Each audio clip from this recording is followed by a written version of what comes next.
It's never a dull day in the markets, and it's never a dull day with our next guest, Gareth Soloway, Chief Market Strategist at InTheMoneyStocks.com. We're going to be talking about GME, the GameStop shares, what's going on in the broad markets, and Gareth will be playing a live charting game with us at the end, so stay tuned at the end till the very end for that. Gareth, welcome back to the show. Thanks, David. Thank you for having me back. It's always a pleasure. We speak semi-regularly now, and there's always something new to talk about. I know I'm beating a dead horse here because we've talked about GameStop, you and I, quite a bit, but it's come back to life. It was buried, and then now it's back. It's like Michael Jackson doing the Thriller. It's back to life. It's back at $267 now, or above. Actually, it reached almost at 300. What's going on? Yeah, so I mean, it looks like the hope is that they're going to make the company into a more digitalized company. I think they hired the founder of Chewy, or he came on board. I know he's a big investor, and that's just all it takes for these Reddit, Wall Street bets to pile back on. And let's be honest, I mean, it's not just Wall Street bets. There are hedge funds in there. They know they can utilize the Wall Street bets crowd to push the stock as well. So I'm sure there's a lot of that. But the volatility yesterday was incredible. The stock got to close to $350 and then dumped out all the way down to about 172 in a matter of minutes. I mean, if you take out, they halted the stock 3 times on the decline. But if you took it out, it was about 5 minutes of market action. Incredible. And of course, you know me, when it was up at the 400 and change level, I was shorting it. So I was back in the market yesterday doing that same thing. I like to decipher some of the facts from fiction. I've been hearing a lot from people that I know who are trading it. I've been hearing it, or I've been reading some posts from the Wall Street Bets community. So one of the theories I've heard is that the institutions are also coming in. So rival hedge funds are trying to squeeze out their competitors who are short. Is there any indication of that being true right now? Yeah, I mean, I'm sure that there is. There's always a battle between hedge funds, and it's important to get the difference between fact and fiction. In fact, I just showed my trades from yesterday on the screen there, and you guys can see this is what I did yesterday. So you can see these are my actual trades from my Merrill Edge account. And, I wasn't doing crazy share size, 200 shares, 200, 300, 300, 300. But you can see the type of volatility that this breeds, the profits that I was able to generate yesterday, close to $40,000 in profits. Just one loser in there where I exited at a certain point where I thought I needed to before re-adding at higher levels. But, I mean, just an incredible volatile move. But you're absolutely right that at this point, you are seeing hedge funds battling each other. There's lots that think the stock is going to go back to $20 or go out of business. And there's others that are saying, you know what, we can take advantage of them with the Wall Street Bets crowd and run this thing up and squeeze them out. And I think that's probably why it got close to $350 yesterday. Okay. Now, let's talk about why you decided to get out and then get back in. Were you looking at any news from either Twitter, Reddit, or were you just looking at the technicals? Yeah, it was more the technicals, and that's really, it's a momentum technical chart. So what I saw was the stock was getting closer and closer to 300. And what I've noticed, and this is something I use in my everyday trading, is that even numbers are like magnets. They pull stocks to them, they push through them briefly, and then they'll reverse. So I was short that one $4,000 loss yesterday. I was short, and I noticed that it was likely going to push above 300. So I said, you know what, let me take this small loss and then re-short it once it gets above 300. So that's exactly what I did. But again, it's a wild trading stock. And please notice that for my account size, 200 to 300 share increments is small for me. And I don't want a lot of average investors to think, holy cow, he's doing this with a massive amount of money. It's all relative. It wasn't a big risk for me at the time. And I want people to understand that. How much company news is involved in the big swing? Because I'm looking at the AMC stock right now. That hasn't moved up as dramatically. Yeah, you're right. So I think a lot has to do with this whole idea that this former Chewy player is getting involved. And the idea is, I mean, GameStop could be massive. And I understand that you could almost argue that the share price could be legitimate up here if they really had this pivot. But the problem is that investors are missing is that to get this pivot going, they would literally have to probably raise about $5 billion of capital, which would be insanely dilutive to current shareholders. So the turnaround, if they went digital, could be awesome, but the shareholders currently would get diluted tremendously. They went digital. What do you mean by going digital? Like with their stores, they would be going online with digital stores? That's what I think the end game is. I think Okay. that's the only way they can survive is by doing it somewhere where how you rent these games online, or you go to more of a Netflix model. Remember, Netflix at one point was mailing out DVDs to people's houses, and then they went digital. Yeah, I mean, you're competing with Steam, Stadia, PlayStation. I mean, this is not a brand new sector anymore, Gareth. You're 100% right, which is why every time it pops up here, I short it. I can't make sense of it really, but for the most part, I think that's what investors are hoping for. All right, let's talk about the markets now. Broad market action, S&P 500. Now, last time you were on the show, which is not too long ago, you had said that we're reaching a top, we're reaching a peak. I remember you said that 4,000 points for the S&P 500 was sort of your upside target. Are you still maintaining that view? Yeah. So I would expect a pierce of the 4,000 level on the S&P. In fact, we're up there making new highs today. I believe spiders are at above 395 right now. The one market I do think has topped, and this is the one that I was short going into when we talked last time. I was heavily short the Nasdaq, and that we actually covered our short positions at the lows. We had QID on the long, which is 2 times short the QQQ. We got out of that position for a nice gain. So those type of ones I did exit, but I am looking to reshort the Qs right here. There's a beautiful gap fill, and I think we'll get there. There's another level. I want to just show this real quick. The 3 moving average lines here, if you're a little bit more aggressive, you would short it right here. This is what's called a necktie, where 2 major moving averages, in this case, the 20 moving average and the 50 moving average, they converge. That's a huge amount of resistance. So I wouldn't be surprised if we got a 1 or 2 day pullback off of that before we pushed up towards that gap fill. But in my opinion, I think the Nasdaq has put in a multi-year top at this point, while the S&P is getting close, and the Dow, again, with the reopening trade, could still go higher for a couple months. Okay. Now, I wonder whether or not you are still short Tesla. We talked about this before. It has seen a huge drop from its highs, and look, I'm not a technical expert like you, but it looks to me like it's sort of hit support, and it's bouncing around at the support level right now. What do you think? Yeah, so I still have my big position. I traded around it, obviously, like traders do, where I was able to get out of some shares at the lows or near the lows, but I still have a core position short on this. You can see the level it bounced off of. Look at this beautiful trend line right down here. And this is the beauty of charting, these parallel lines. And you can see, again, this low pivot connector just goes right to where we bottomed out. And then the stock has actually bounced back per yesterday back to the 20 moving average. I actually think it's going to go a little bit higher. You see this upsloping, this secondary trend line in blue right here. Then you have the 50 moving average. And then right here, you have a gap fill. Notice how all 3 of those levels are together. That'll be where I reload the shares that I covered on the short side. All right, let me ask you this from a trading perspective, not a product perspective, from a trading perspective, which do you like least, Tesla or GME? If you had to pick the 2 to short, what would it be? I'd short GME, actually. I would short GME. I think at some point we'll be talking about it at $50 again, or sub $50. Tesla, percentage-wise, I do think it's going down, but not as much as GameStop. We are covering the PDAC this week. It's the largest conference for metals and mining in the world this year. We're doing it virtually, so I like to tie the discussion into the theme of metals and mining, although for just a quick segment here, let's talk about the mining index, GDX. Can we pull up a chart on that, and let's go over the technicals, Gareth? Yeah, I love the GDX. In fact, I was a buyer with my members just down in the $30 range, just around 31. We picked it up, I think, at $30.95 to be precise. The reason I did it was very simple, is you had this gap fill right here. You had all this consolidation on the chart. You basically retraced into there. If you look at this pattern here, from this high pivot on GDX, which was around $45, all the way down to this 31 to 30 level, it's basically just a slow grind lower. All right. And that, if you zoom out, is actually bullish, right? So this is a sharp move up and then consolidation. Essentially, it's working off the overbought condition that was created by this dramatic move up. That is very bullish. The fact that over the course of since July, this has only retraced basically half of the move from the low here to here.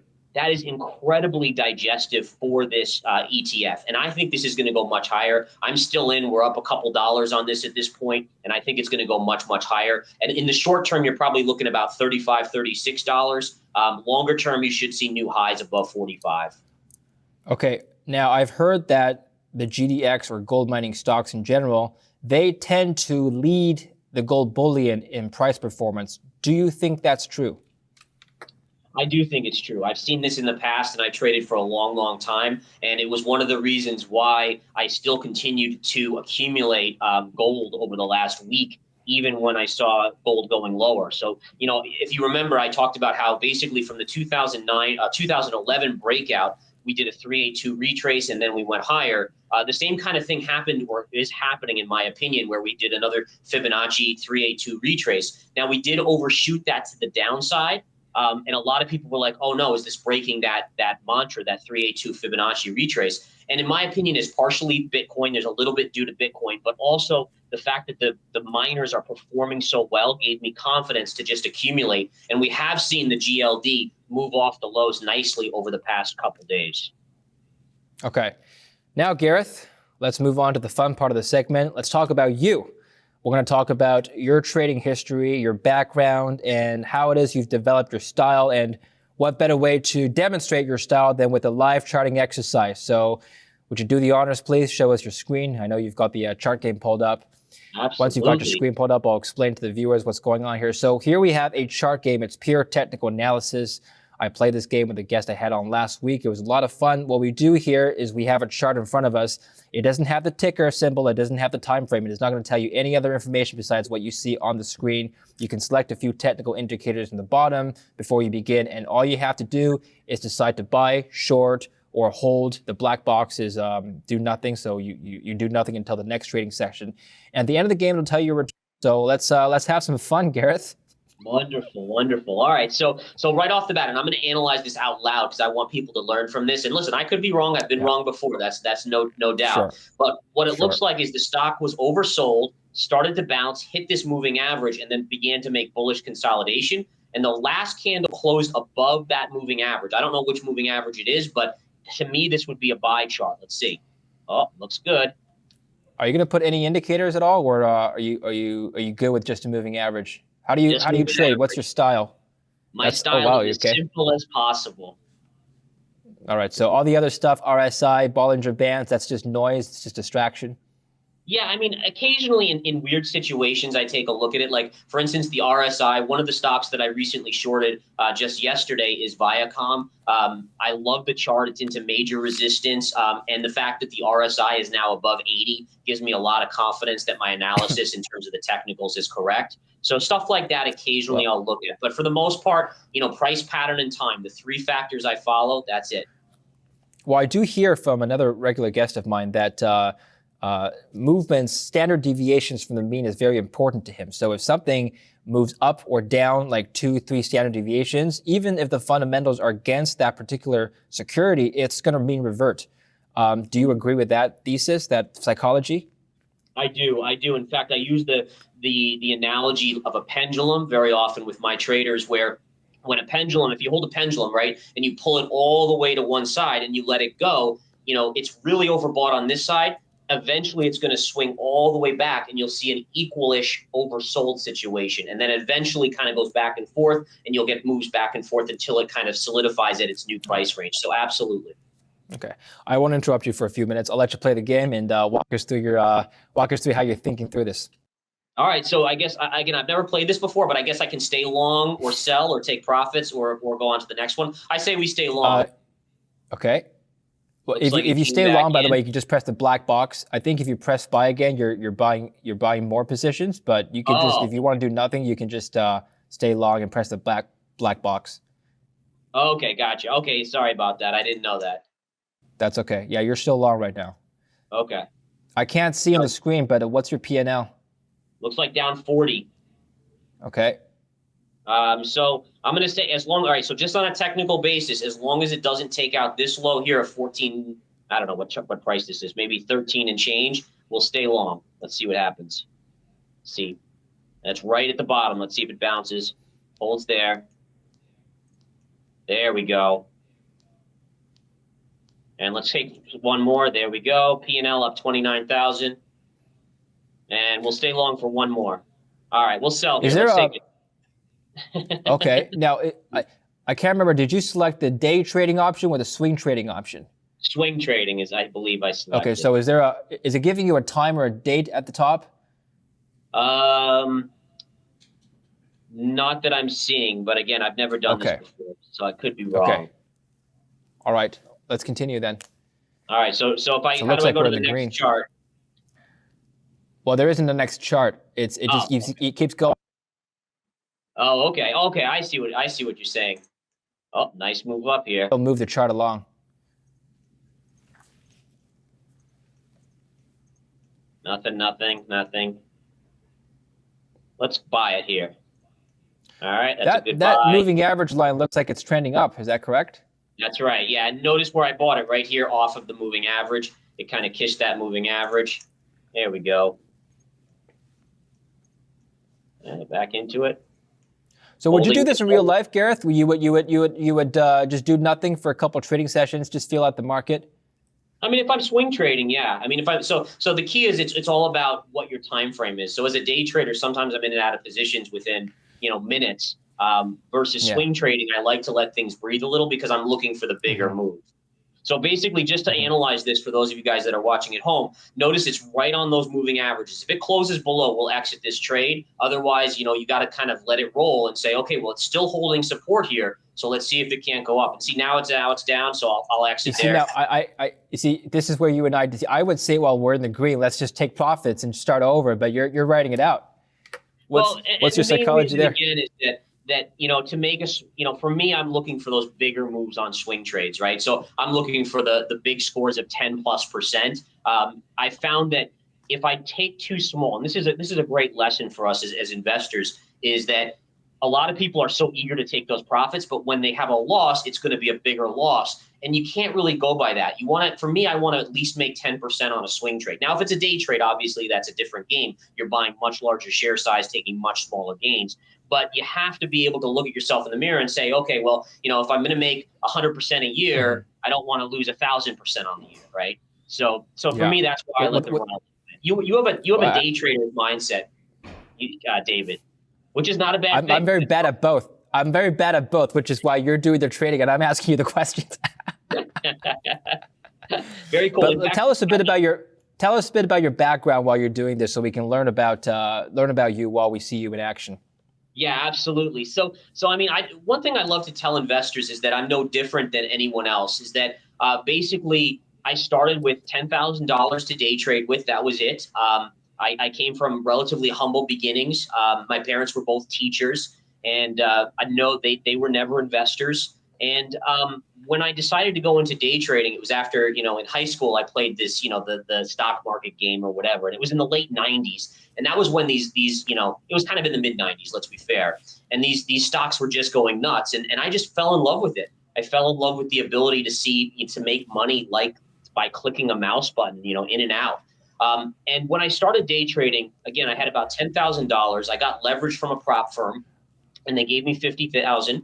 And I basically would lose money, and I'd have to work 3 jobs to replenish it. And then I'd lose money again, and I'd work my butt off again and save every penny I could. And I slowly, over time, began to develop a methodology where I was making money. But my point is that no one starts as a pro. No one in the world is going to start as a pro. You're going to start, you're going to lose money, you're going to take your lumps, you're going to have to learn to control emotion. And by doing that over time, you will get better and better. So just remember that, as I know so many new investors are out there in this market now. It takes time. Go small on share size because you're going to lose a few times. And the point is to learn. Use that as a learning experience. People often say to me, oh, I lost this much money. And I say, well, if you went to be a brain surgeon, you'd be making $500,000 a year, but you would have had to be in school for this long. You probably would have $500,000 in school debt. If you're going to lose some money in the market, let's say you lose $50,000 learning how to do it, that's a cheaper education to make more money. I make more than $500,000 trading, folks. It's just that's the point there. Keep patient, be patient, and study. Great. All right. Well, great lesson there. Great advice. Let's continue with the game. All right. So it's back above those moving averages, back into the moving averages. This is the tough one. It's retraced. I'm going to stay on the sidelines here. It looks like it's moving up here. Wait, are you in right now, or are you still on the sidelines? Oh, I'm just watching here. Okay. I'm not seeing anything. Now it's breaking down. If it can go a little bit lower, I'd be interested. Let's see if it, no, not going lower yet. Why does it need to go lower? Oh, because I'm noticing this support right here, which we're now kissing. So right here, kissing support. Mm-hmm. All right, so I'm going to look. Let's see. All right, now I'm going to buy.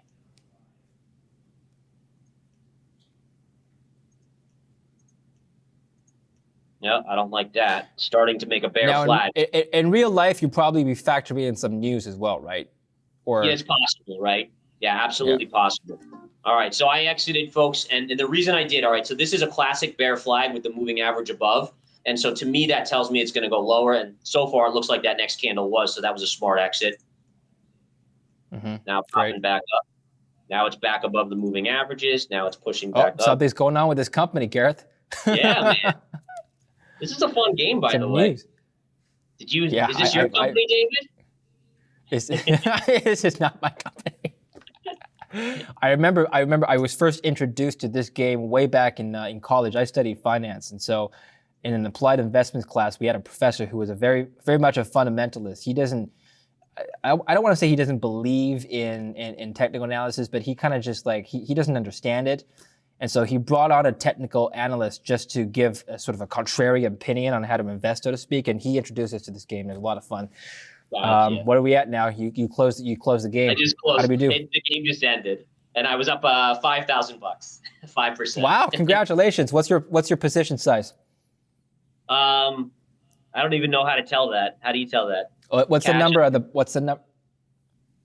What's the number there? Oh no, that's the shares. I'm not sure. No, but at the top, if you zoom in there, at the top, it tells you how much you were up and your initial position at the bottom.